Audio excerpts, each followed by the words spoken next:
So I'm going to go ahead and start. So I want to call the meeting to order. Welcome you all to our April lunch meeting. Thank you so much for showing up on a thankfully sunny day today. At least we've got that going for us, if it doesn't quite feel the warmth of spring yet. For those of you who don't know, my name is Cindy Gueli, and I am president of AOI this year. And we had a brief recap of our March meeting in our newsletter, our latest newsletter. So it is, you can read about it there. You can watch our last meeting online on both YouTube and on our website. And unless there are any objections, I'm going to take that as our official record for our March meeting to go ahead and enter that into the record for us.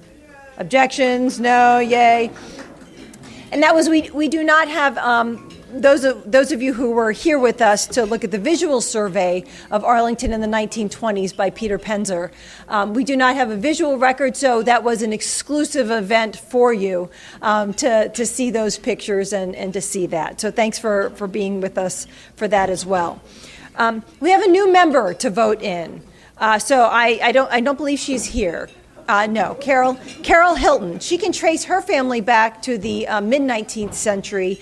One of her ancestors is George T. Hilton. And I'm mentioning that just in case, since so many of us have connections all the way back. If anybody has connections to George Hilton, you can seek her out next time or let me know, and we will point you towards Carol. So I'm going to do a very quick, we need to vote her in, a very quick yay or nay. So if we can accept Carol as a member, yays? Yay. Any objections, nays? No. All right, Carol, welcome. We'll hope to see you here soon.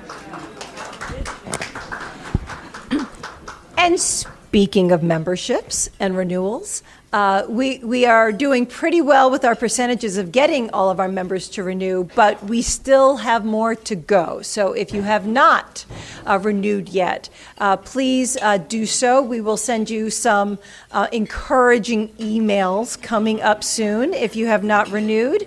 You can do so in person, online. Send us an email, any way you would like to renew. You can do so, but please keep that in mind for the year. Got a few announcements, and hopefully, if you have not renewed, you will, to join us for our 160th anniversary year. So again, as we go towards our December anniversary and celebrate us, AOI, as the oldest history organization in DC, we are going to learn a little bit more about ourselves as we have been doing. And I'm going to talk a little bit about and possibly introduce you today to this gentleman, one of our first vice presidents of AOI, who was there in December 1865 when AOI was founded. And this is William A. Bradley. I'm going to start a little bit before him, just to give you a little bit of a setup. His father, Dr. Phineas Bradley, and Phineas's brother Abraham came to D.C. To set up the post office department when the post office moved from Philadelphia to Washington in 1800.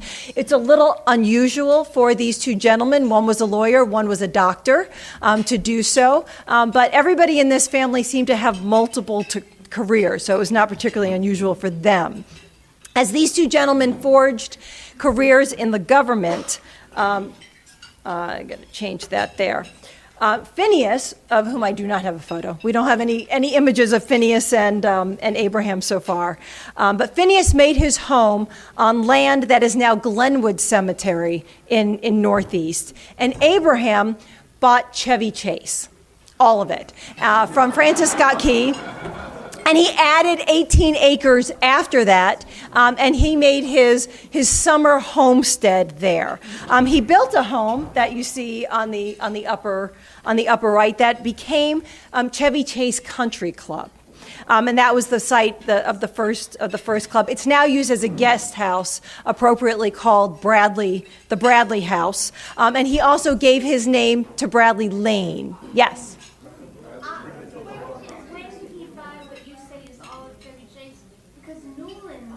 After. Newlands bought it after, yes. So this is before that. So this is why we get Bradley Lane. This is why we have the Bradleys. I always thought Bradley Lane was Omar, but it was not. It predates him. It's these Bradleys. His son Joseph was also an AOI member. So we will talk about him at another time. He is a very interesting gentleman who had a nice scandalous past for us to delve into a little bit more. So the Bradleys were here pretty early on. William himself gained a bit of notoriety in 1814. He was then a cashier at the Washington National Bank. And when he was there, in August of 1814, when the British invaded Washington, he threw records, he threw cash into a donkey cart, he drove them out to Brooksville, and he continued to run the bank. So the Washington National Bank never lost a day while the British were burning federal buildings. And then about 2 weeks later, he brought it back into D.C., and they continued on. Not just because of that incident, he became president of Washington National Bank, became president of two different banks, exactly. Also president of Franklin Insurance. He was postmaster general of D.C. He was elected mayor of D.C. He served in the D.C. National Guard. He was a director of the C&O Canal. He belonged to the Washington National Monument Society, along with other AOI founders that we've talked about, Benjamin Taylor and Peter Force. So he was an uber hyphenate. Nobody is putting William or his family in a corner. He was everywhere in early Washington. As AOI's, where do I have him? We're jumping ahead to his death. We'll keep it on that. As AOI's first vice president. He was an avid participant at the meetings. At one point, he also owned Analostan. How do I pronounce this? I've been looking it up. Analostan Island, what is now Teddy Roosevelt Island off of Georgetown.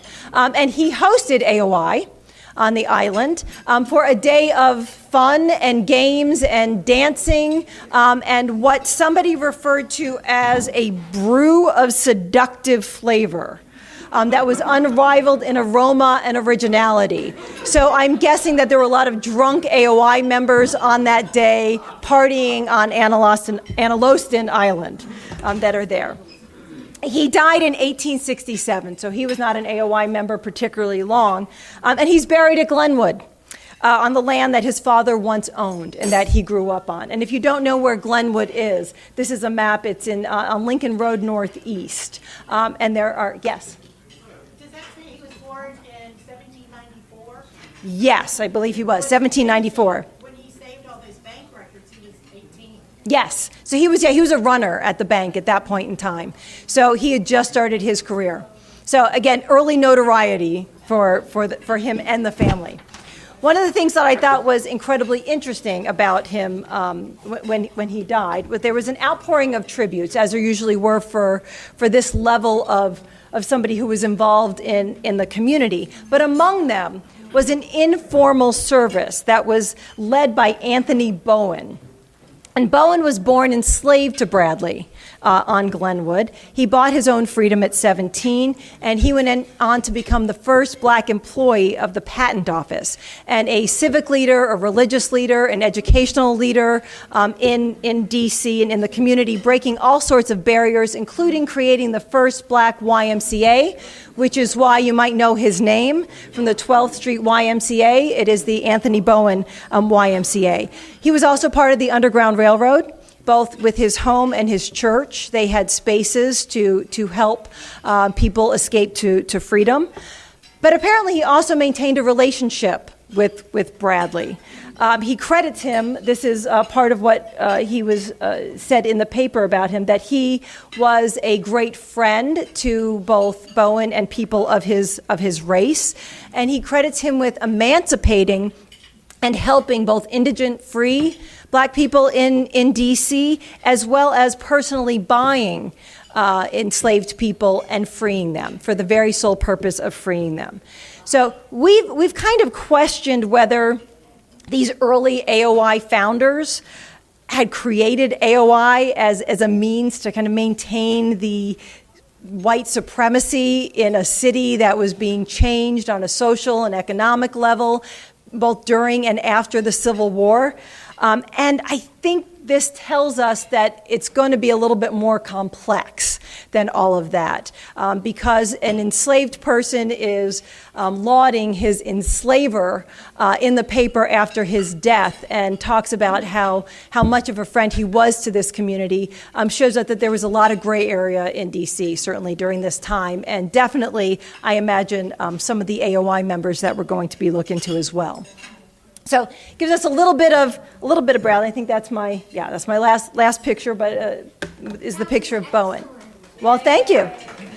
So as we get to know a little bit of our history, this is also a lead into the fact that we are still working on a book to put all of our history of AOI together, so that we will have in print for hopefully 160 years more, than as they're going to be looking back at us as to what our foundings were and where we are today.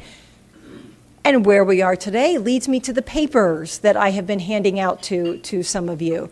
So one of the things we would like to do is to collect self-interviews from our current members. Where were we at 160 years ago? Where are we today? So there's a lot of questions on that piece of paper. We would love for you to take a look at those questions, answer as many as you can or as many as you want to. You can do this on paper, by hand, you can type it up, you can record it on audio, you can record it on video, you can contact me and I will set up an interview for you so that we can record you. You can do this as an individual, with your family members, with other AOI members. We just really would like to know who we are today, collect that so that that can be part of our permanent record as well. Information on this is also on our website. So you can always go on there to take a look for that. And you can also contact myself or any other board member and we will get you information about it. But please consider that, because we would love to know who we are as we lead towards kind of our bigger celebration in November of this year for our 160th. On that same kind of note, we are still looking for ways to help people preserve books, papers, items that you have, memorabilia of DC, and before they might get lost, thrown out, given away. We want to make sure that we're holding on to those, and we would love to help you find a place to keep them. So if you have them and you're thinking about it, please let us know, and we will work with you to find some place. Yes, Loretta. What about DC histories? I mean, in the economy, they have a wonderful collection, and I'm planning, I have a lot of materials, and I'm planning to give them. I hope others will too. And that's exactly it. So each institution, each repository in DC will take something a little bit different, and a little bit different on a topic and different material. And so that's what we would love to help facilitate. So you found a place, and we would love to help you find a place for whatever you have. Not just personal and family history, institutional history. So I think we have a lot of federal workers here, as federal and former federal workers. It's in jeopardy as to where those files will be, who will be maintaining them, and what will happen to them. So think about your own institutional knowledge at the very least. If even you wanted to write a little summary of your experiences and what your work experience, we would like to help you find people to collect those as well. And think about, everyone needs a project, right? So if you want a project to get together with people you used to work with and collect paperwork and materials and put a history together of your time at a particular agency, we'll help you figure that out as well. So we're really pushing on protecting and preserving DC history right now. As we know, history is being erased. Books are being banned. History is being attacked. As of just yesterday, women in the U.S. Air Force, their contributions have now been erased from websites. So we want to make sure that the attempts to erase people's individual stories as well as their collective experiences with our history as a country do not disappear. I will leave that as the outside of the political speech I will now be giving, but please come talk to me about politics. We'll have a few drinks of brew of exceptional aroma, and we will talk about the politics. But part of those politics that affects all of us is the preservation of history. So please, ideas, thoughts, and I will open it up to comments for any of that as well, if anybody has ideas. We are not afraid of you. We will not taser you. We will keep any comments that you would like to have on record for us. No, come to me personally. We'll drink and we'll talk, even if it's coffee. All right, my speech is over. Events to think about and to go to.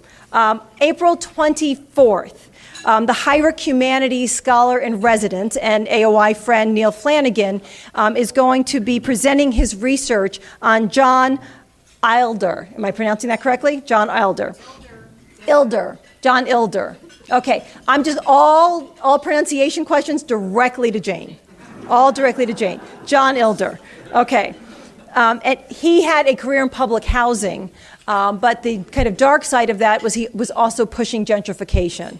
So Neil is going to be looking at both Berry Farm and Georgetown and his involvement in both of those communities. And he's doing that in the evening at 6 o'clock on April 24th. That is free. It'll be at the Heinrich House.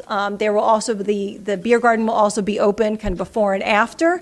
And you just need to register for that ahead of time, if you will. The beer garden is also open as the weather gets nicer every weekday from 4 to 8.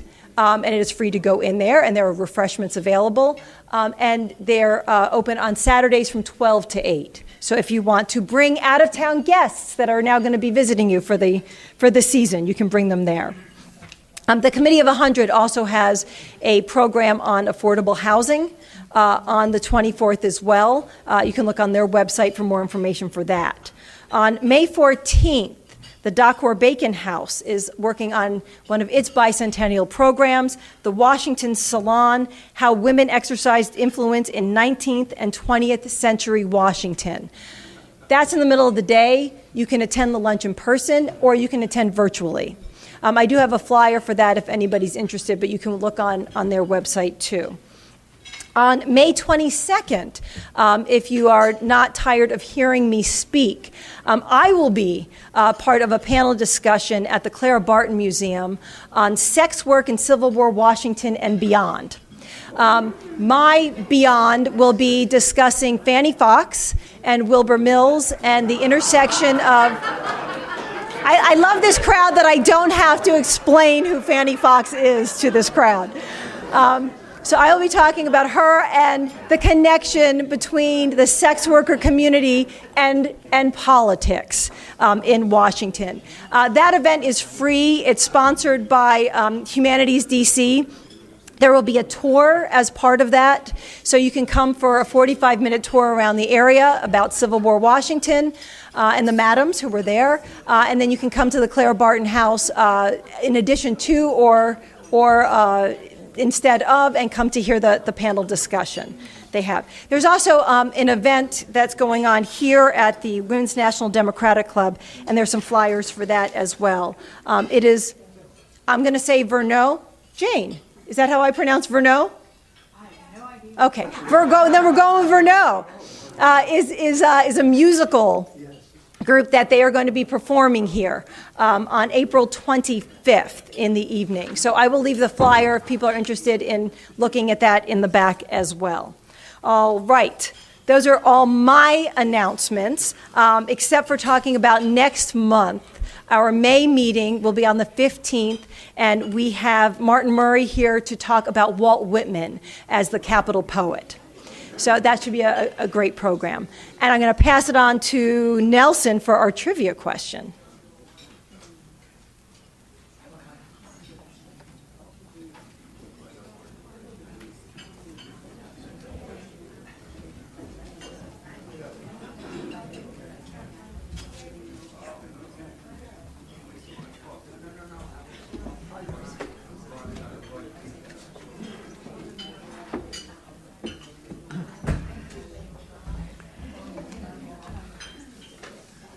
Okay, back at the on the mantelpiece back there, you'll find some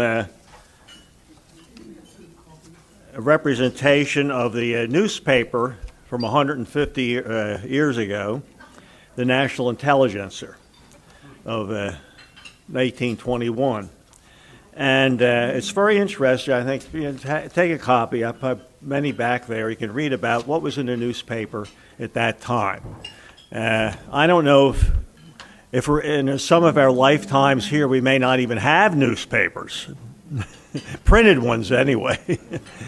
But for my first trivia question is, there was an advertisement for a horse that was stolen from the stable of its owner.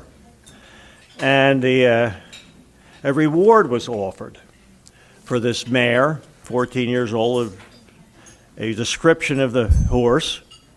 And a reward was offered for the return of this horse and the capture of the thief. So my question is, what was the amount of the award that was offered? Now, we don't know if it was ever captured. That would be in later editions of the paper, maybe. But what was the cash award? 1821. Oh, $10. No, that's too low. How much? $1. No. The 10 was made, so over here, that's too low. So it's more than $10. 20, a little higher. 25. No, it's too high. Okay. Oh, I didn't think it'd be this high. It's a round number with a zero after it. Did I hear 30 over here? 30 over here? Do we have 30 up here?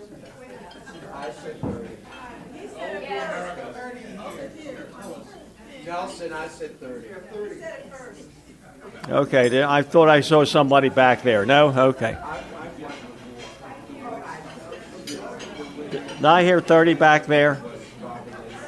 Okay, well, I should have brought another one, I guess. Pardon? I said we'll find another prize. Okay. And the second, also back there, yesterday was Emancipation Day. It was celebrated here. It's a holiday now. The AOI supported that, making it a holiday. I testified in favor of it. And there's a great picture was published in the Afro-American newspaper of myself and I. The sponsor was Vincent Orange of the council on one side and me on the other side of Mayor Williams signing the bill. So AOI was there. And there was a big celebration yesterday downtown, or on Sunday. It was held on Sunday because, for traffic, they wanted to have a parade and everything. So, and that was covered very thoroughly in the Washington Post Monday. I don't know if any of you saw it. Go back and check it. They did an interesting story on the celebration of the emancipation. It was the first place in the country where the slaves were actually emancipated. Congress had the authority to do that. And Abraham Lincoln, in his first term here in Congress in the 1840s, introduced a bill to do that.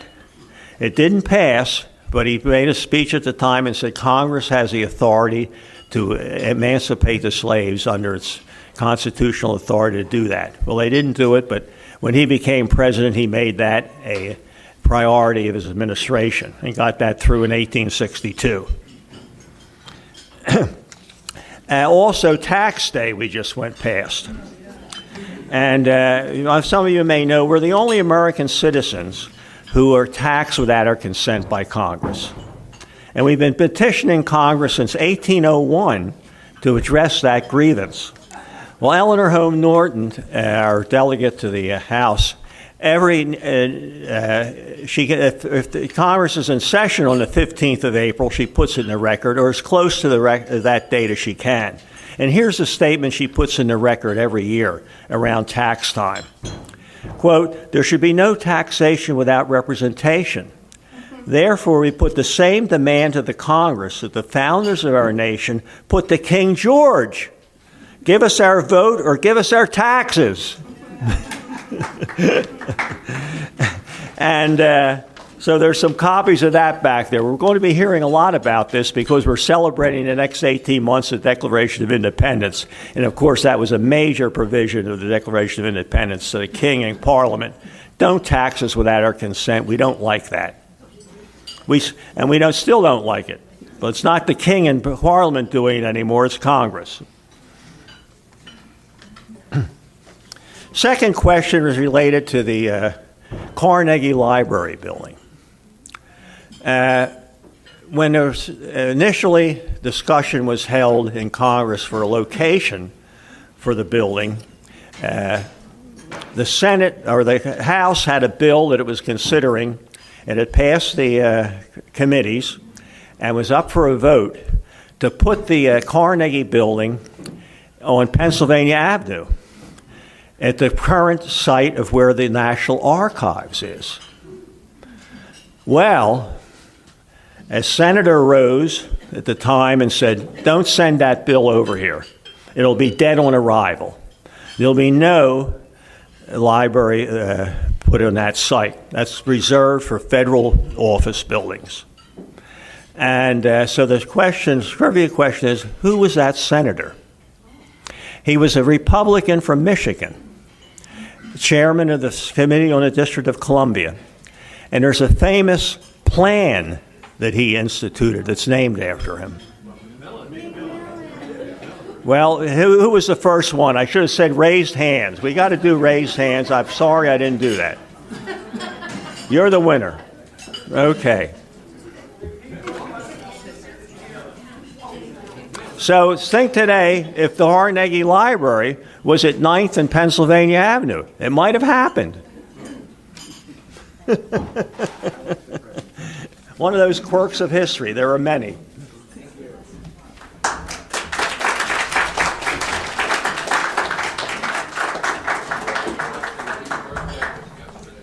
Like between Nelson and myself, you know it's DC. Come for lunch and you get politics, always, with us.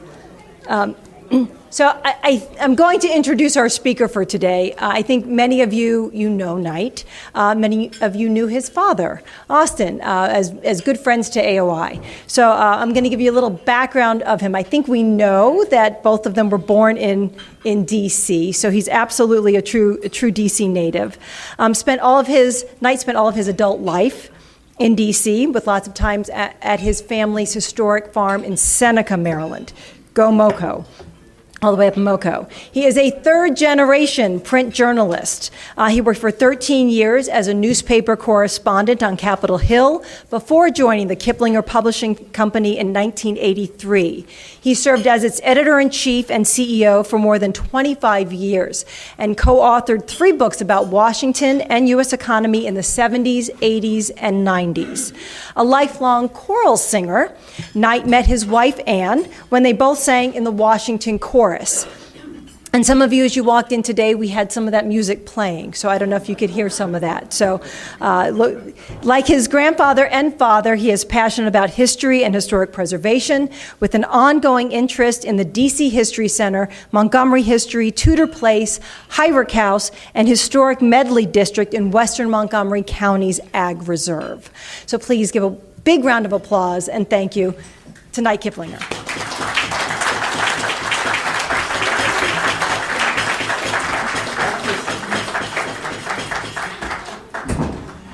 Well, good afternoon. Cindy, I think we should dispense with my talk and get right to your sex workers in Washington. I hope you're going to tell us the etymology of Hooker's Division. Hooker's Division was where the Union soldiers were encamped down in the Federal Triangle today, and illustrious history.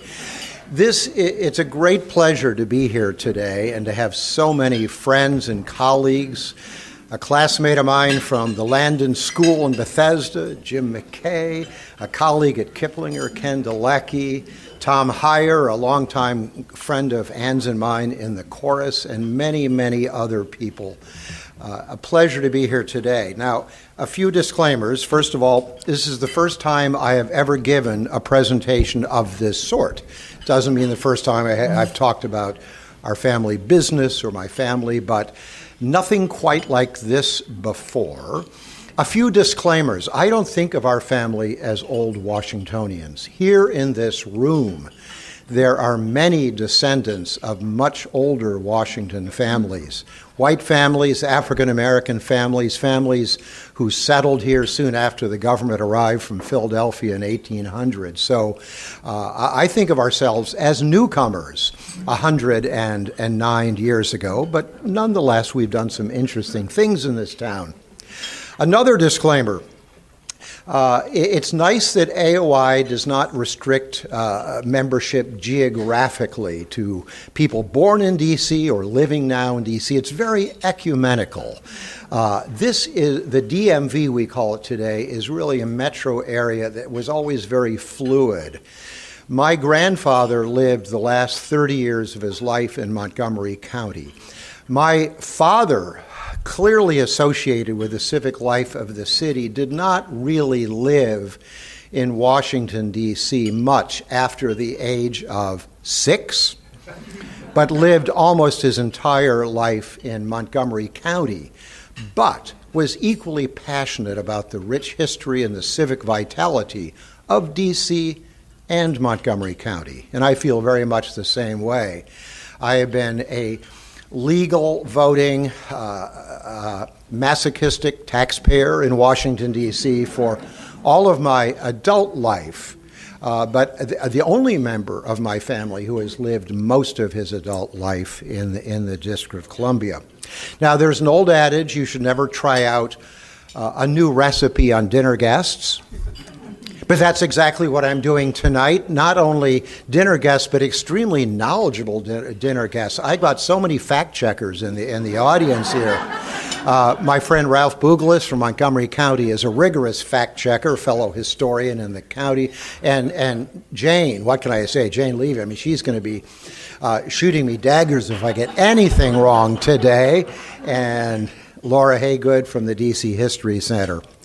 But I'm not a real techie in the world of AV. I've always been all A and no V.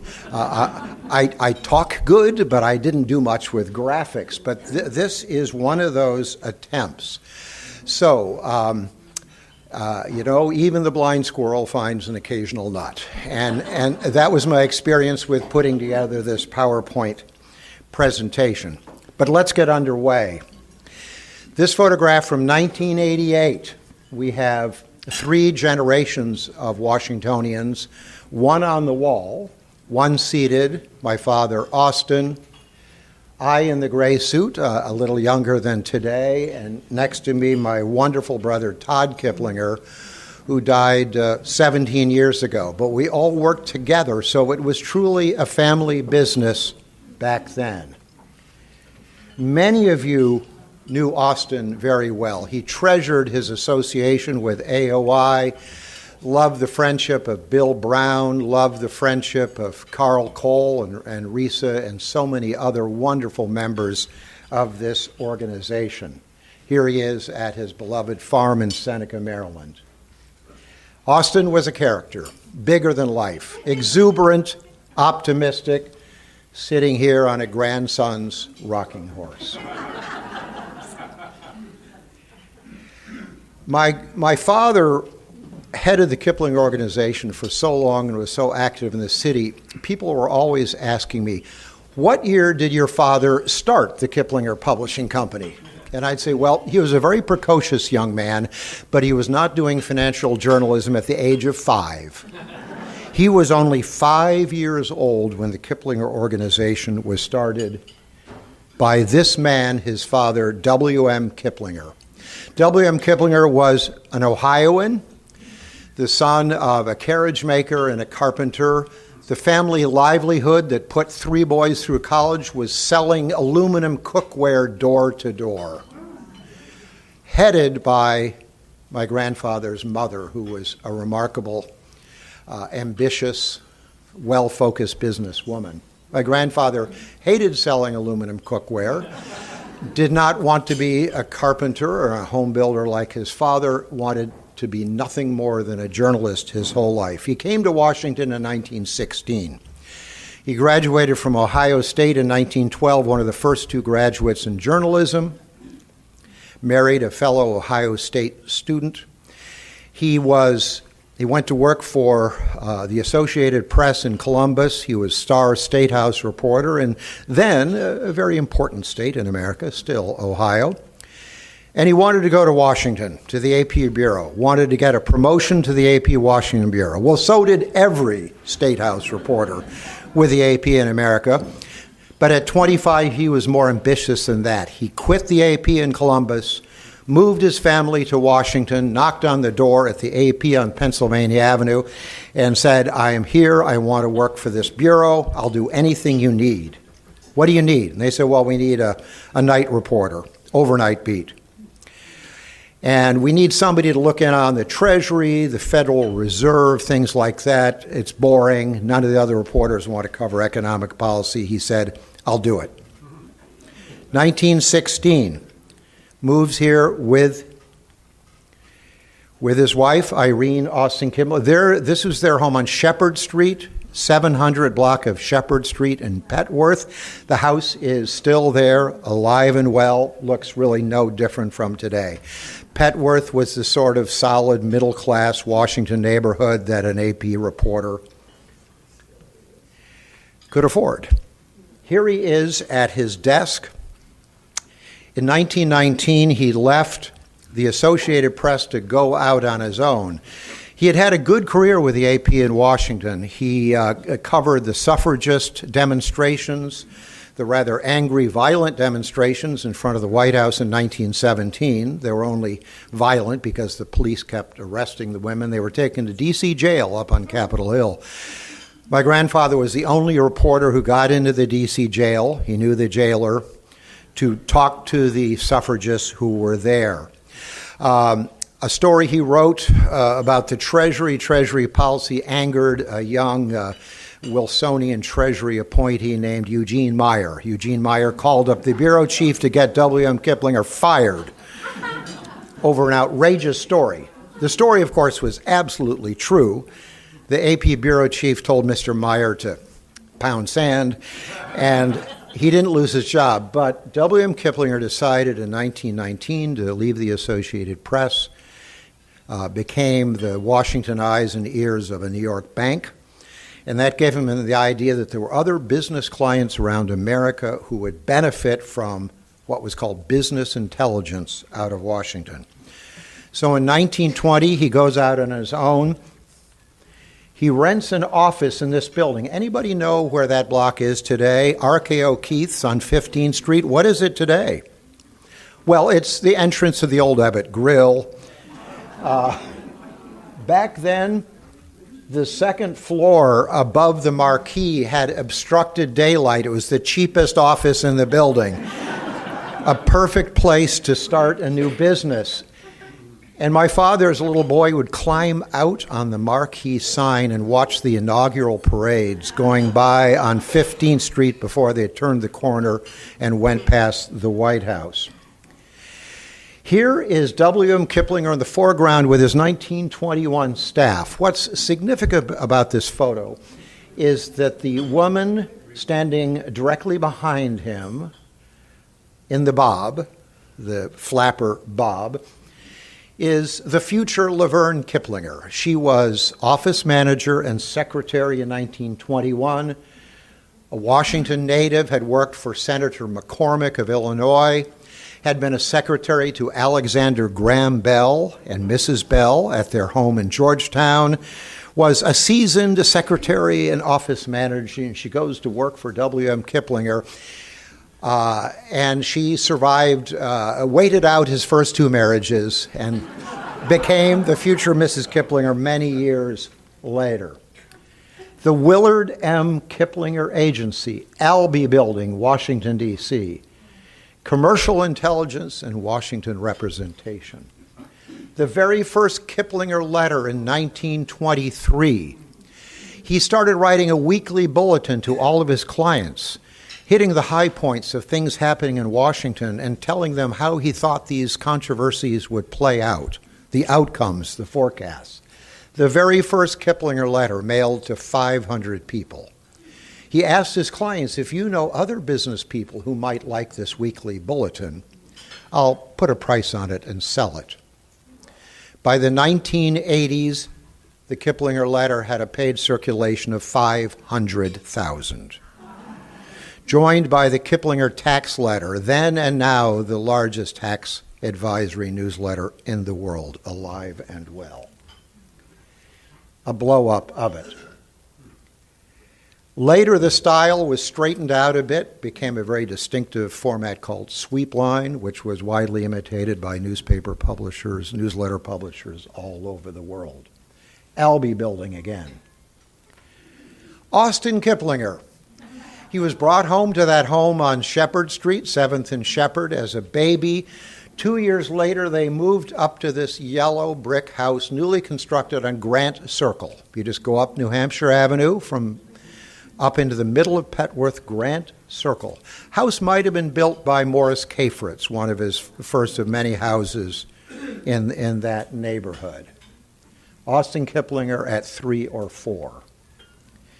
A couple of years later, they moved to Columbia Heights, 11th and Harvard Street, to this house at 1121 Harvard.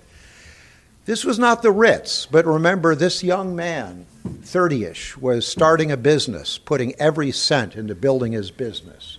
Lived simply. This was Austin's grandmother, Cora Miller Kiplinger. By then, the parents were divorced.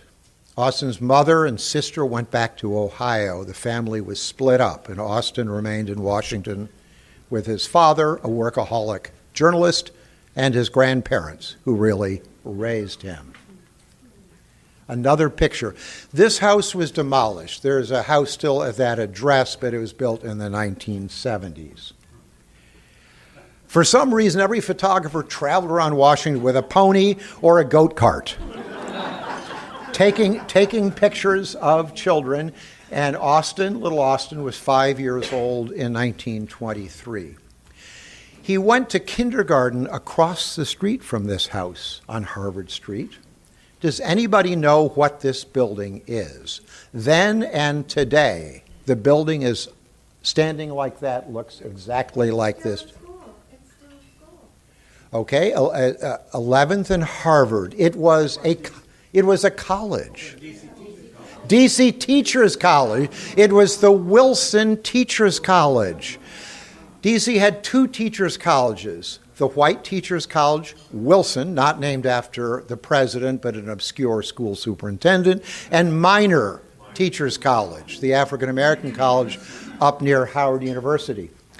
The DC Teachers College had male students, it had athletic teams, it was a real college, and it had an experimental kindergarten, a new thing in the 1920s, a practice kindergarten for the student teachers. And little Austin crossed the street. He was probably a kindergartner dream come true, this very precocious and charming 5-year-old boy. Well, this is where my grandfather decamped from Washington, D.C. He and his father, who was a skilled carpenter and small-time home builder, bought a few lots in North Arlington off of Military Road and Lorcom Lane in the 1920s. And they built several houses, and this was the house they built for himself. We used to joke in the family that my great-grandfather would build a very fine house for $3,500 and sell it for $3,000. He built too much quality in the house. His son would say, "Dad, they're not going to reimburse you for a higher caliber of lumber and using copper nails and copper downspouts. Square footage, Dad, just build the damn house and sell it." This is where Austin lived as a little boy. He went to a 2-room school in the Cherrydale neighborhood of Arlington.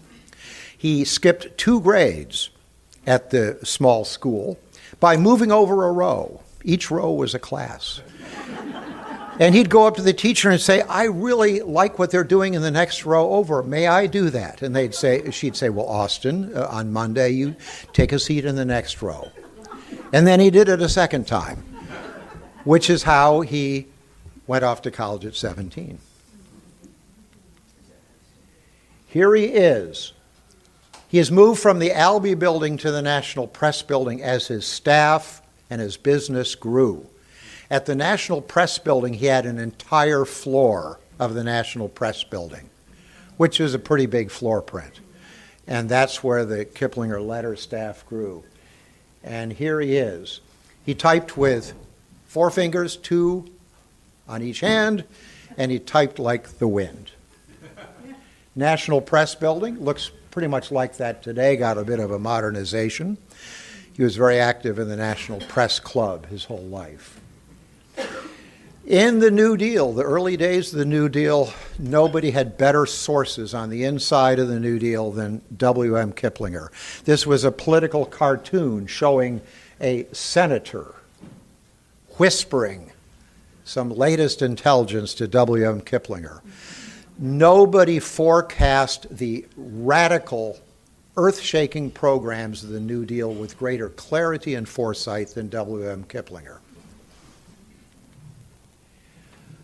Okay. He married a second time when he was living in Arlington, lived there with his second wife, had a son. They got divorced. So bachelor W.M. Kiplinger needs a new place to live in town. He's now single. He moves to the DuPont Circle building, an amazing building built by Miran Mesrobian. In 1930 or 31, Mesrobian was Harry Wardman's chief in-house architect. When Wardman was wiped out in the Great Depression, Mesrobian went off on his own as a developer and achieved considerable success. All of it. But pardon me? Mesrobian was not a developer. I'm sorry. Actually, he co-developed a number of apartment complexes in Northern Virginia, some of which are still landmarked and fascinating. Nonetheless, an amazing building, far and away the tallest building south of Farragut Square, a remarkable achievement in that era. It was an apartment building then, an office building today. W.M. Kiplinger moves into the top floor of the DuPont Circle building as a bachelor, and his son, who is still living in Arlington, Austin, living and going to school in Arlington, decides that he wants to come and live with his dad at this apartment and go to school in D.C., an early example of enrollment fraud. So Austin comes to live with his father. His father takes him around to look at leading private schools in Washington, Sidwell, St. Albans, Landon, decides that Western high school is better academically than all of them. There were 2 superb academic high schools in Washington in that era, Western and Dunbar. And the neighborhood of Western High School, today's Duke Ellington, right around the high school was very substantial African-American population, but the students there couldn't go to Western, one of the elite segregated high schools. If they were really good, they could go to Dunbar or one of the other schools. And this is the DuPont Circle building today, virtually unchanged, but an office building. 1932, a 14-year-old Austin Kiplinger and his father go to Europe. This was a kind of a passport photo. Apparently a parent and a child could do a dual passport photo. They went to Europe, toured all over Europe in 1932. At Western High School, Austin Kiplinger is a star student and editor of the newspaper, The Western Breeze. Editor Austin Kiplinger. He's the dapper fellow in the suit, the double-breasted suit, looking very stern right in the middle. And he was probably a pretty stern young man. Got a great education there. My grandfather asked his friend Henry Morgenthau, the Secretary of the Treasury, where he should go to college. And Morgenthau said, well, I went to Cornell, and I got a great education at Cornell. So my father applies to Cornell, never laid eyes on Cornell. He could have gone anywhere, but if Secretary of the Treasury Morgenthau says Cornell would be perfect for your son, you go there. 1937. W.M. Kiplinger marries for the third time. He marries Laverne Kiplinger, the secretary in that 1921 photo. And he decides to become a country squire. He buys 15 acres of land in then rural Bethesda, Maryland, on River Road. For a time, his address was RFD 3, Washington, D.C., not Bethesda. River Road was 2 lanes with trees arching over it. He bought 15 acres at River and Wilson Lane, and he builds this house. And it's not a mansion then or now. It's a very handsome house on 2 acres with exquisite azalea gardens, still there in Bethesda. Bought by a friend of ours from our family foundation. The whole property was left to the Kiplinger Foundation, so the value of that huge estate was converted into grant-making capital in later years. So there it is. Oh, Saturday Evening Post came to do a story, and they wanted Squire Kiplinger delivering vegetables from his own garden to his third wife, Laverne, and their little girl, Bonnie. Isn't that touching? There are also photos of him hoeing tomatoes and corn in the garden. Squire Kiplinger was kind of a jokester. In 1939, he went to Ohio, near his home, childhood home of Bellefontaine, Ohio, and he went to the highest point in Ohio. And he took a bushel full of dirt from the highest point in Ohio and drove back to Bethesda and planted it in his garden. And he said, the highest point in Ohio is here, 1939. He called his Bethesda estate Ohio Hill. Austin Kiplinger goes off to college at 17. Graduates from Cornell, does a year of graduate study at Harvard in economics, which convinced him in no uncertain terms he was not cut out to be an economist. Goes out to San Francisco, works for the Chronicle newspaper as a reporter for a year, and then Pearl Harbor. Austin comes back, goes through naval training at Anacostia Naval Air Station over in the flats of Anacostia, and sets out to be a naval aviator. And this photo was taken in early 1942 in front of his father's house in Bethesda. A very proud young naval aviation student, Austin Kiplinger. In 1942, W.M. Kiplinger, heavily assisted by his talented young journalist son Austin, write a book about Washington, D.C., more comprehensive, more detailed than any book ever written about the nation's capital. Washington is like that, a huge national bestseller, top of all the bestseller lists, New York Times bestseller lists. When the Duchess of Windsor came to Washington, she was photographed at Union Station holding this book under her arm, which somebody told her she should devour if she wants to understand Washington. Washington is like that. Also during World War II, my grandfather, who by then was making a good bit of money in publishing, starts to go off on flights of fancy. One of his ideas is to commission 50 bronze statuettes of the most prominent people of the wartime era in Washington, from Franklin D. Roosevelt and Francis Perkins and Cordell Hull and George Marshall, all the way down to Bob Hope. These statuettes were commissioned from a marvelous realistic sculptor named Max Kalish. When they were completed, they were given to the Smithsonian, where for many years they were displayed and are now in one of the cavernous warehouses of the Smithsonian somewhere. This is Raymond Clapper, a number of prominent journalists of that era. Ernie Pyle, Ray Clapper, were captured in these 2-foot-tall bronzes. 1947, after the war. W.M. Kiplinger is a celebrity journalist in America. Today, celebrity is defined by facial recognition, walking down the street. Well, there's a famous person, made possible by television and movies and things of that sort. Back then, a famous journalist, widely read in America, whether a newspaper columnist or whatever, was a celebrity. W.M. Kiplinger was a true celebrity. My father once told me, you will never know what it's like to have been the son of a very famous man, which he was. Austin was. But Saturday Evening Post was read in that era by 6 million people a week, covers by Norman Rockwell, and they do a profile of W.M. Kiplinger. Want to tell you about Kiplinger.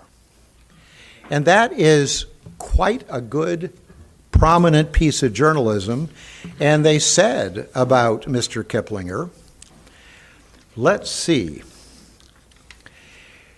At 55 years of age, he is the best paid and most influential reporter in the world, also the most independent. The writer of the article is a man named Kenneth Crawford, who was later Washington correspondent for Newsweek magazine, and not given to puffery, but it was a very, very good story. The story came out in January of 47, and that issue said, Kiplinger is up to something new. He's got a new idea, a magazine, a monthly magazine. And my grandfather hatched this idea at the end of World War II. He engaged his young son, Austin Kiplinger, to come on board, be executive editor of the magazine. That didn't work out well. He rented office space on 14th Street, second story above a psychic reader. This was the first office of the Kiplinger magazine, later Changing Times, today's Kiplinger Personal Finance magazine, rented office space.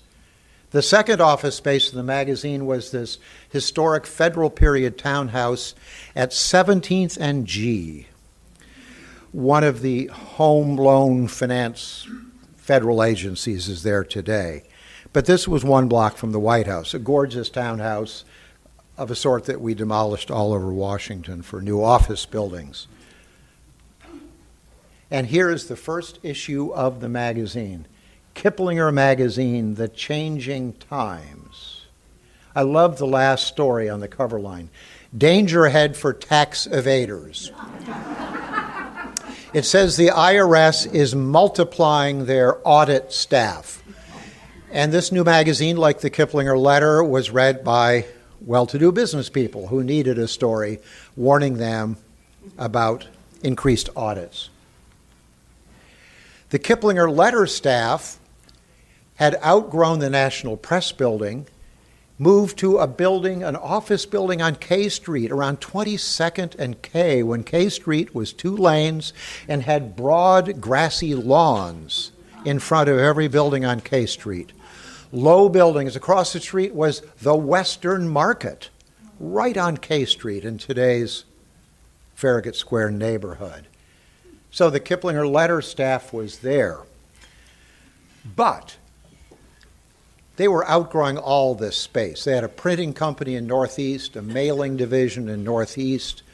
They had the magazine staff in one building, the letter staff in another. And W.M. Kiplinger is flush with cash. He has an idea to build a 10-story, million-dollar office building. This is the sketch of the building, 1949, by Leo Chatelain, one of the great architects of that era in Washington. It was the first tall building built in the vicinity of the White House, the first 10-story building. Look at the historic townhouses on either side of this building. There was nothing of this height in today's West Farragut Square, Lafayette Square neighborhood. The Roger Smith Hotel across the street was 10 stories, but that was about it. So there is the sketch. It was big news in Washington. The Washington Post proposed 10-story building to house Kiplinger projects. There's the vacant lot, 1949, and you see the surrounding buildings. The building on the left, the Baronet Bachelor Flats, is an historic building that is still there. H Street between 17th and 18th Street. This was the groundbreaking W.M. Kiplinger, Laverne Kiplinger, and some of the construction crew. W.M. Kiplinger loved to stage photographs with construction workers. We have so many photographs of him with construction workers and everything he ever built. Laverne Kiplinger in her mink coat, and there they are. You'll see the sign down there, John McShane. John McShane is called the man who built Washington. John McShane, a Philadelphia contractor, built, Jefferson Memorial, Pentagon. In 1949, he had a big job a block away. He was gutting the White House and rebuilding the entire interior of the White House with structural steel and modern systems. So John McShane says, I'm going to stick around Washington a little longer, finish the Pentagon, did all these other things.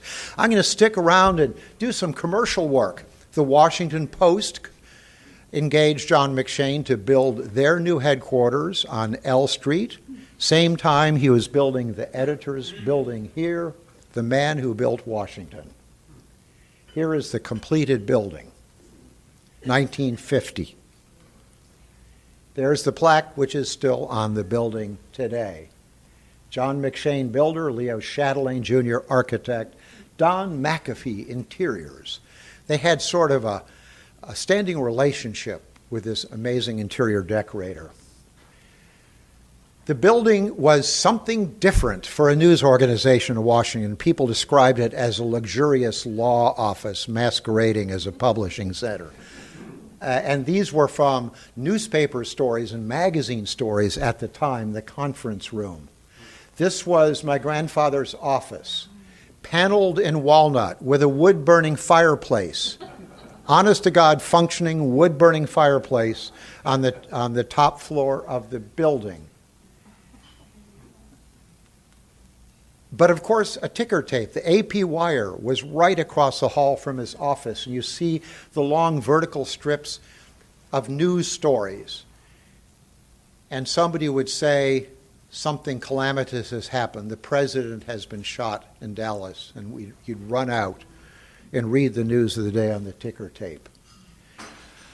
The Kiplinger organization was one of the ultimate corporate welfare states. This is the rec room in the basement of the editor's building with pool tables and ping pong tables and, yes, 2 bowling alleys. So they had weeknight employee bowling leagues. There's a famous book about the loneliness of America today called Bowling Alone. Well, back then the employees didn't bowl alone. They'd spend all day with each other, then they'd have their bowling league at night. W.M. Kiplinger pounded at his Underwood typewriter his whole life. All he did was write. All day long, he'd go home at night and write. Voluminous correspondent. He also had civic interests. He was very interested in the Federal City Council. He was on the committee planning the new cultural center for Washington, D.C., what we call today the Kennedy Center. But before it was the Kennedy Center, it was going to be just the National Cultural Center. He was a gadfly on the committee. He wanted to put it downtown, a few blocks from the White House, a few blocks east of the White House, and people said, well, but that neighborhood is declining. It's already somewhat blighted. It's going to get worse. And he said, put it there, and it will help stabilize that neighborhood. Well, it might have been put there, except the Kennedy family wanted it on the banks of the Potomac, and they had the last word. So, Federal City Council, he was very interested in race relations in Washington, the social and political and economic plight of African Americans, was active in the Urban League, United Negro College Fund, things of that sort. His biggest passion in the 1950s was what was called educational television, what we call today public television. In 1954, he was one of the founding trustees of GWETA, the Greater Washington Educational Television Association. And a few years later, he recruited a woman he knew in Arlington, Virginia, named Elizabeth Campbell, to come on the board. Elizabeth Campbell has often been inappropriately described as the founder of WETA. We're working on correcting the historical record. She was the builder of WETA, no doubt about it. But she was recruited to the organization by W.M. Kiplinger, and usually a founder is not recruited by somebody else to come in and help out. Nonetheless, my grandfather and Elizabeth Campbell revered each other. Here they are at the White House. And here they are, 1961, the first day of broadcast of WETA. I love it. A cardboard sign with magic marker, WETA TV, that they pasted over the logo of WRC or WTT, whoever lent them this gigantic General Electric TV camera. That was the first day of the broadcast. My grandfather was passionate about history, as his father was, and his father before him. So at the Kiplinger organization, we had an amazing exhibit hall in the editor's building on the first floor with changing exhibits of Washington history. From the 1920s on, W.M. Kiplinger bought historical prints and maps of Washington to decorate his office. Simply office decor, something to put on the wall. He would buy prints and maps for $5 and $10 from itinerant print dealers, rarities that are today worth $10,000, $20,000 at auction. The entire building, editor's building, was filled with these rare prints and maps. What to do with it? Eventually, I decided to move our publishing company to more modern office space, which this building was not. And we found a new home for the Kiplinger Washington collection at the Historical Society of Washington / City Museum / today's DC History. 5,000 pieces in all, the largest collection of Washingtoniana in private hands. We split off some subgroups. We made donations to Mount Vernon, the Lincoln Cottage at Soldiers Home, the National Portrait Gallery, George Washington University. The list went on, but the core of the collection depicting the physical development of Washington was given to the DC History Center, where it is alive and well and very well cataloged. Thank you, Laura Haygood.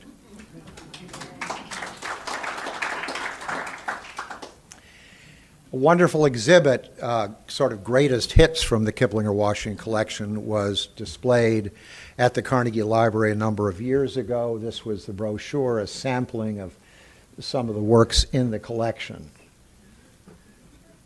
Rare photographs by Matthew Brady, early maps, the very first published map of the District of Columbia, which appeared in a Philadelphia magazine. Well, every publishing mogul worth his salt needs a fine portrait. It doesn't have to be by Norman Rockwell, but that was my grandfather's wish. So he writes Norman Rockwell and says, Mr. Rockwell, would you do my portrait? And come down to Bethesda, spend a weekend with my wife and me, and do my portrait. And Rockwell said, sure. And we have wonderful correspondence about the visit. He did a pencil sketch, which I like better than the oil portrait, but they're both alive and well today. It's 1959. The building downtown on 8th Street is bursting at the seams. It has data processing, subscriber service, mailing, even a small printing press on 8th Street there. They need more space. They buy 15 acres in Hyattsville, Maryland in 1959 on East-West Highway. The land had once been Christian Heinrich's dairy farm, his model dairy farm in Hyattsville.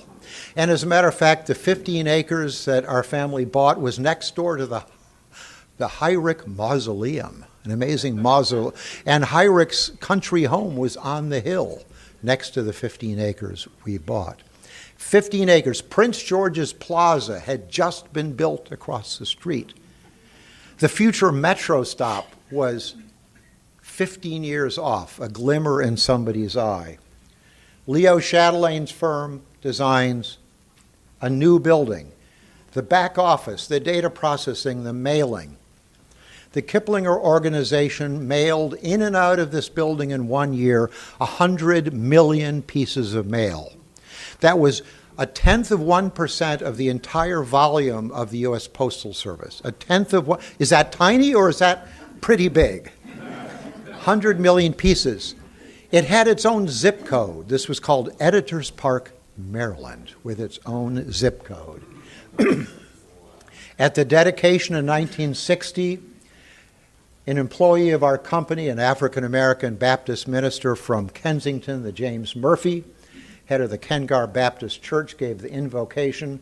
We called on Reverend Murphy for every invocation. Sometimes we weren't sure if we would ever get to the rest of the ceremony, but he was a remarkable man, a dear friend, and gave a great invocation.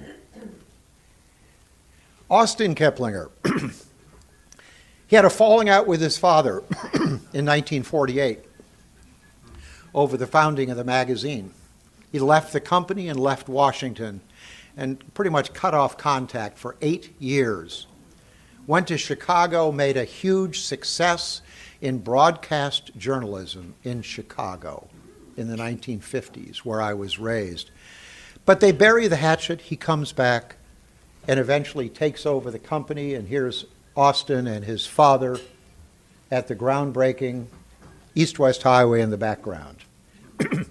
A beautiful mid-century modern building, beautiful decor, printing presses, mailing operation. This woman is running gummed mailing labels for a magazine. Beautiful building. I mentioned that my grandfather was very interested in the plight of African Americans in that segregated era. He wrote in his bestseller, Washington is Like That. He had an extensive chapter on African Americans in Washington, D.C., which nobody would have addressed in a national bestseller in that era. I wrote a similar chapter 30-some years later in a book my father and I wrote called Washington Now. And our publications wrote a lot about this subject. My grandfather was not a crusader. He was a dispassionate journalist, but as an employer and as a citizen, we would consider him a liberal on race. And he, in the spring of '63, as a matter of fact, he suggested an article in the magazine about the state of race relations and economic opportunities, educational opportunities for African Americans. And a brand new magazine in D.C., African American themed magazine, sort of a jet magazine for D.C. called Flair, really obscure today. I'd love to find a second edition of Flair. Maybe this was the only one. They asked my grandfather if they could reprint an article from his magazine in this issue of Flair. W.M. Kiplinger cites race opportunities. And it was a very pragmatic story about the good business sense of hiring more African Americans, of catering to them as customers, good pragmatic business sense, besides being the right thing to do. Flair magazine, 1963. A few months later, the Great March on Washington. My father and my brother and I journeyed in from our farm in Maryland to join that historic day. We were down on the mall with a few 100,000 other people. My father was marching with the Montgomery County Fair Housing Commission. And remember, this is a year before the landmark Civil Rights Act that opened housing by executive decree without racial discrimination. He was marching with his Montgomery County group. My brother and I were just there soaking in the extraordinary, loving, unified feeling of that. People would later ask me, what did you think about that amazing speech of Dr. Martin Luther King? I said, I didn't hear that speech. I was a half a mile away. There were no jumbotrons and huge loudspeakers. I saw it on TV that night, but I was there. Austin Kiplinger by then was running the company. My grandfather's health was declining in the 1960s. My grandfather was a celebrity. He was not a socialite. He didn't hobnob with the rich and famous. He didn't go down to the White House for events. My father and mother did. They enjoyed that. Here's Dad with Pat Nixon. He's about to take her for a ride on a horse-drawn carriage. Rosalind Carter, my mother, Gogo Kiplinger. We know these gentlemen. They came to the 55th anniversary dinner of the Kiplinger letter. Dad traveled with presidential trips. In 1972, Nixon went to the Soviet Union and Iran. And Henry Kissinger went out to dinner one evening, and there was a surprise guest. A belly dancer came from behind the curtain and started undulating in front of Henry Kissinger there with a circle around him. The arrow points to Austin Kiplinger leering in the background. So that's the sort of thing he did. My father's passion for history translated into an enormous effort to move the Historical Society of Washington from the Heyrick Mansion to the Carnegie Library, which had then been the architecture school of UDC, vacant building. It was a Herculean effort. Austin Kiplinger chaired it with Walter Washington. They were later joined by Albert Small as a co-chair. It was going to be the City Museum, opened to, talk about snake bit. The groundbreaking ceremony for the new City Museum was scheduled for a certain date that fall, September 11th, 2001. The groundbreaking was not held that morning. It was put off for a month. And the City Museum had its troubles almost from day one.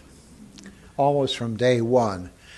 And it almost died. My father and I worked very hard on a financial rescue plan for the City Museum and the Historical Society when it was just inches away from going under and losing its lease on the Carnegie Library building. The lease on the building was the most valuable thing it owned. If they lost the lease, they'd have lost everything. We helped them hang on and cut an amazing deal with the city and with Apple for the renovation of the building and moving DC history back into the building. Well, this is an aftermath, a few slides. What became of the editor's building? It's a Hampton Inn today. It's a Hampton Inn. The Preservation Commission allowed them to build a marquee over the front door, which was done. It's a lovely Hampton Inn. My grandfather's office with walnut paneling intact is alive and well. It's room 1004. It's called the Founder Suite. Ann and I booked room 1004 one night at the Hampton Inn. I should have brought a photo of that, but it's alive and well, and it was a good repurposing of that building after I moved our company elsewhere. Editor's Park was leveled. 15 acres, reduced over the years to 12 acres by Metro taking some land. 2 acres from a Metro stop. The Green Line was the last of the Metro lines to develop, but eventually it did. The land was extremely valuable. It was demolished and replaced with beautiful townhouses and condominiums, 250 in all, on the site of the old Editor's Park building. And the sale proceeds of that remarkable site went into the Kiplinger Employees Pension Fund, which we're very proud of. And that was part of So that's sort of how the story ended. The Kiplinger Publishing Organization was sold in 2019 to a British company called Dennis, which publishes a very interesting news weekly called The Week in America. Some of you might know The Week. And it's still owned by British interests. Kiplinger Letter is alive and well. The Kiplinger Magazine, this was a 50th anniversary issue of the Kiplinger Magazine. This is this month's issue of the Kiplinger Magazine. I looked very, very carefully for an appropriate steward for the Kiplinger organization. I drove the M&A consultants crazy. They would present eye-popping bids from entirely inappropriate acquirers from Dubai and Wall Street and Texas and God knows where, and I would throw them back. And they'd say, "Don't you want to sell your company?" And I said, "No, I want to find an appropriate next owner of our company, and the price is less important than the identity of that owner." So it is alive and well. I'm going to end with this slide. This is 4 generations. This is a photo of Austin Kiplinger standing at the back a few months before he died. He died at 97, a short, peaceful, rapid decline right at the end of his life. But this was on his 97th birthday in September that year. I'm there without hair. The red-haired guy is my son, Brigham, who is a DCPS elementary school principal, Garrison Elementary near Logan Circle. He is a star principal. He is a turnaround principal. And the little boy in his lap, who was then about 1, is now 10 years old. So here you have 4 generations. The legacy continues. Thank you very much.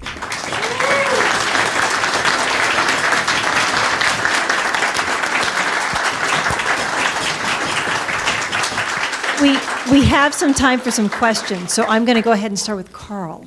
Now, we're a little over the time. I tried to move it right along, but those of you... We have a good 15 minutes. Okay, I would love to entertain questions. No, I'll make it very quickly. Okay. You left out, and I know it's a small part, but for those of you who have not visited the Navy Museum or Memorial at 7th Street, one of my favorite Kiplinger pieces is his notice of being a lone sailor.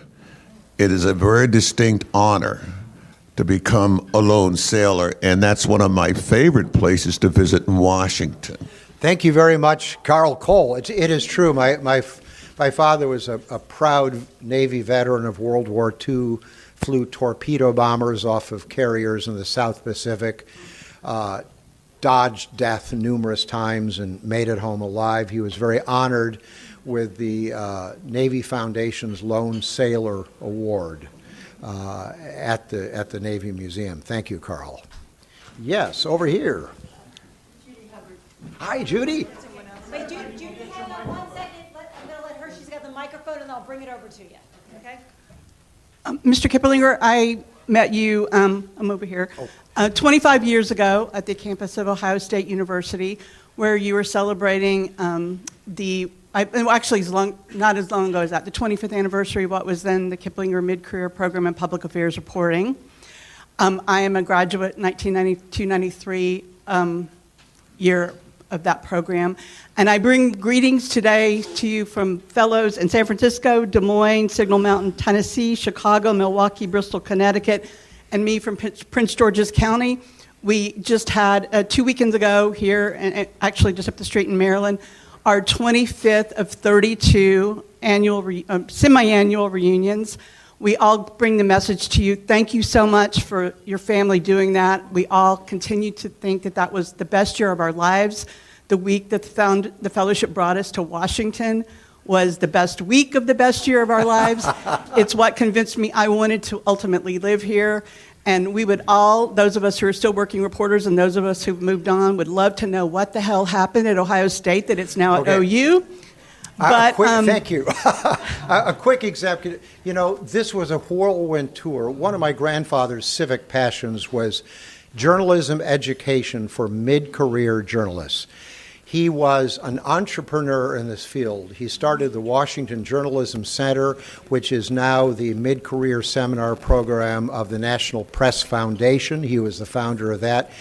After his death, our family created a program at Ohio State University, a master's program at the time, later morphing into a briefer fellowship program at Ohio State, his alma mater. And you're quite right. The Kiplinger program in public affairs journalism at Ohio State was a great career boost and enhancement to many, many young, early career journalists. Eventually, Ohio State, like a lot of universities, decided to de-emphasize traditional journalism education. They folded the J School into something called the College of Communications. And mass communications is a perfectly good academic study. I think of it as sociology. It's not journalism. So the traditional journalism program at Ohio State atrophied, and they were no longer nurturing the Kiplinger program as they should.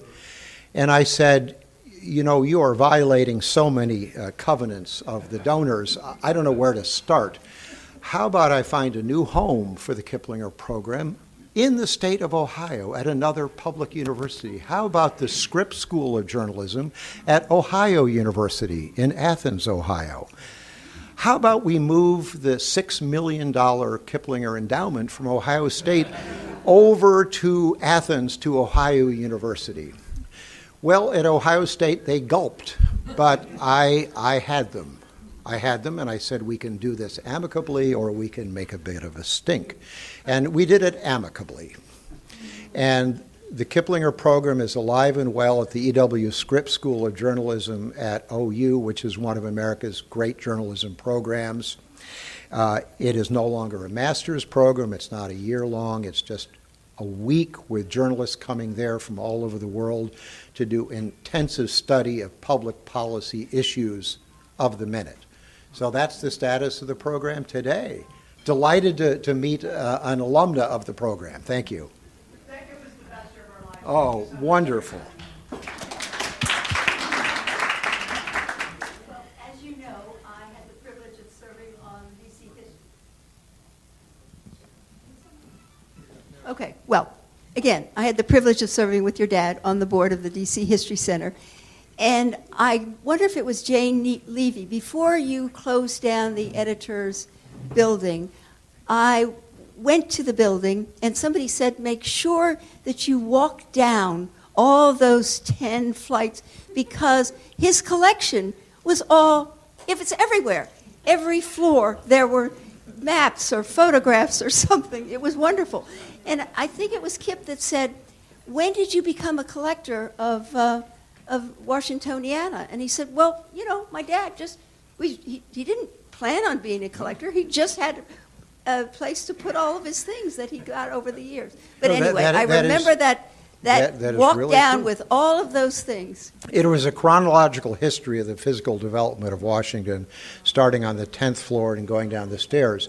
You had to go into individual offices. My colleague Ken here had art in his office. There was art in the bathrooms. There were right outside my bathroom was hung on the wall the first published map of the District of Columbia.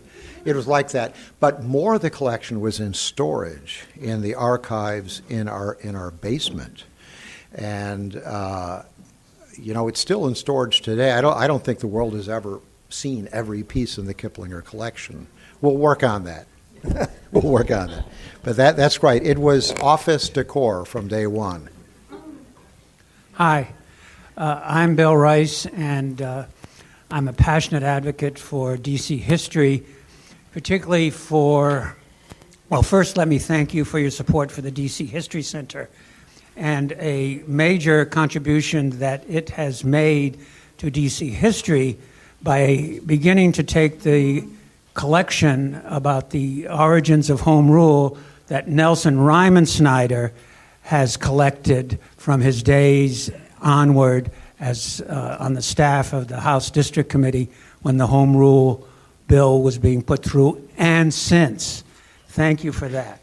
I just want to bring to your attention also the need for a new DC archives, which is being planned and has sort of started to be built at the University of the District of Columbia, but because of the basic budget problems of the district faces that we all know about, may be in some jeopardy.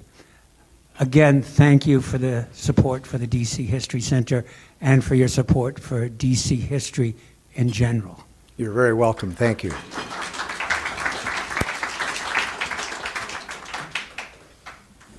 Yes, if, on behalf of Joe Grano, who's not here today, I have to ask you this, that he was very disappointed, as I was and many other Washingtonians, that Oliver Carr did not take up the offer of the Kiplingers to purchase Rhodes Tavern and preserve it and put some of its collections on view in that building. And I wonder if there's any correspondence from that period connected with it that might be in the put in the archives, or discussions that you were familiar with for those at that time connected with that. Yeah. My father did want to see Rhodes Tavern preserved and worked with Joe Grano and others to do that. Our family had a personal and business relationship with Oliver Carr, and I know my father pleaded with Ollie Carr to find a way to develop that block with the retention of it. And in the end, Carr was not interested. I had never heard that our family offered to buy that corner from the Carr organization to do that. That would have been a very magnanimous gesture. I'm not saying it's not true. I just never heard that before. So Dad was very disappointed, as many Washingtonians were, that a way wasn't found to fold that corner into the redevelopment of the block. But that's water over the dam, isn't it? Yes. Other questions? Hello, my name is Amy Ballard, and Rick Stam, who's here, and I had the pleasure of working with James Good. And I know that James was so grateful to you and your family for all your help with his books. So we all miss James, but his books are here, and they're all the better for your help. Thank you. I'm glad you mentioned James Good. Over the years, we had more than two remarkable curators of the Kiplinger collection when it was in-house. A woman named Frandy Turgeon for a long time, Cindy Yankee, who was very active at AOI, and we all remember. James Good, who was a friend of mine from his and my 20s in the early 1970s, came to catalog and photograph the collection much more formally than had ever been done. I met James about 1972. We didn't know each other. We kept seeing each other's names, signatures on the sign-in logs at collections of early Washington photographs. So finally one day he calls me up, tracks me down, calls me up and says, "Who are you? And why are we stalking each other around town?" And I said, "James, I'm thinking about writing a book about the demolished architectural landmarks of Washington, a lost Washington book." And he says, "Well, so am I." We met, we became fast friends, and I recognized in 2 minutes that he was the scholar, the meticulous scholar that I am not and would never be.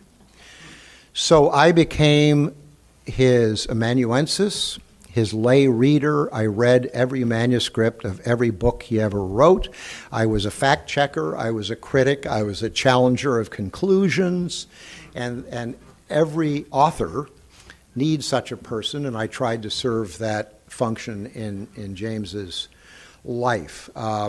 His last book of Great Houses of the Washington Area, he showed me the list, and I said, "Well, what about the Frank Lloyd Wright House in Arlington?" He says, "There isn't a Frank Lloyd Wright House in Arlington." And I said, "Yes, there is. It's on Chain Bridge Road. He said, I don't know it. And I said, well, okay. You want to come see it with me? It's owned by a very wealthy man named Jim Kimsey, who is the founder of AOL. He bought a huge site on Chain Bridge Road for a huge hotel-sized mansion, and he acquired this nettlesome structure on the property, a magnificent house designed by Frank Lloyd Wright, for Louis Marden, a National Geographic photographer. So James said, well, there are only two Wright houses. There's the Pope Leahy house at Woodlawn, and there's his son's house in Bethesda, which is god-awful. It's ugly. I'm not going to put that in the book. And I said, okay, don't put those in the book, but you've got to put the Louis Marden house in the book. I arranged it with Jim Kimsey to take him out there and see it, and it made the book. And there were a few other stories, like James was a Washingtonian. He barely knew how to drive. I think he bought a car late in life. He bought a Rolls Royce late in life. Rarely drove it, which meant he had blinkers on about anything outside of D.C. So I said, you're going to have the Sumner Wells Mansion, Oxon Hill, in your book. And he said, wow, where's that? And I said, it's in Prince George's County, but you got to get out of town, you know. Or Wood End, the James Russell Pope Mansion in Chevy Chase. The Audubon says, oh, I don't know that. Or I said, how about Marwood on River Road in Potomac, where Ted Leonsis lives today? Marwood. It was the home of the Joseph Kennedy family during World War II. He rented it from the Gore family in World War II. James said, I've never heard of it. I said, well, okay, James, let's get in the car and go see these. And all of those made it into the book. James was an amazing tunnel vision, meticulous, OCD scholar. And we are forever in his debt as students of Washington history. I'm going to ask one last question. So Okay. as somebody, I think all of us here are interested in D.C. history and preserving D.C. history, and obviously your family has been so involved with that for so long.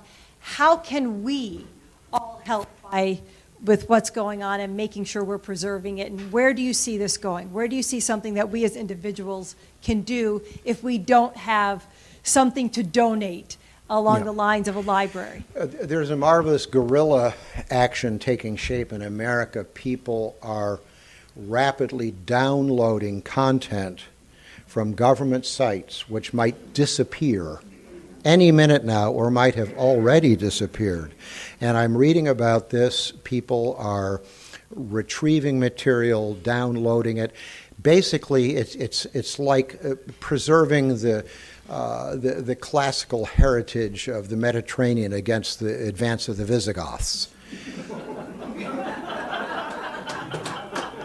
You know, we credit the monks, the Catholic monks of Europe, with preserving Western civilization as the Vandals and Visigoths advanced across Europe, hiding them away in monasteries. We might be facing a similar challenge right now. Thank you all very much.